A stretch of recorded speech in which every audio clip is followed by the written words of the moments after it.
Hello hi everyone समस्त जय जगन्नाथ। आज है मोर यूट्यूब एम ब्लॉगर एटा तृतीय ब्लॉग। आज हूँ माघ मास चतुर्थ गुरुवार। आमर मार्गशीर मास प्रोब्लेम होता। आज आम माँ को पूजा है लक्ष्मी पूजा।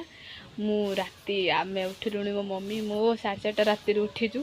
उठी काम दाम सब कर झुंटी पकईनी मुझे झुंटी 4:30 उठी माँ को झुंटी पकई सब काटिने एवढा।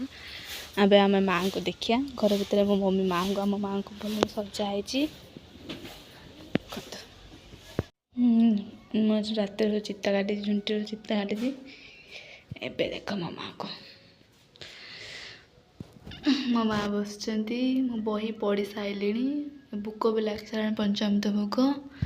मो माँ देख देखम लक्ष्मी माँ को देख माँ को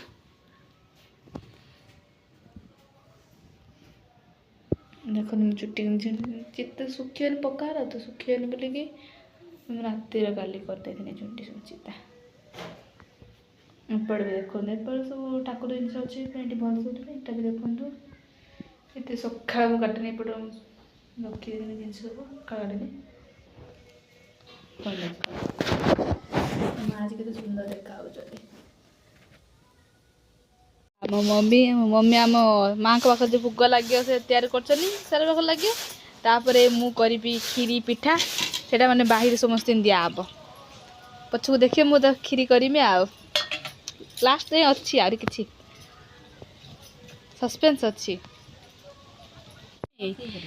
ठाकुर तो कौन कौन लगे माँ पाख कौन कौन भोग हम कहलु कौन पिठा खीरी आउ चकुली दही कड़ी पंचामृत भोग आउ कौन लगे आ कुछ नहीं। भोग हो सारा पर एबे करवा आम खीरी टेस्ट। मु खीरी करछि टेस्ट करवा खीरी हो सारा पर आम करिया टेस्ट मस्त खीरी खा सारा पर यहाँ था मम्मी सका पटू खाई नी यहाँ खाऊनी गरम भात सहित कि आलू भजा बैगण खाऊनी खाइबी। तेणु वीडियोटा मुझे एंड अप कर समस्त को thank you for watching my channel. समस्त आशा कर समस्त भल रहे। जय Jagannath Tata love you all.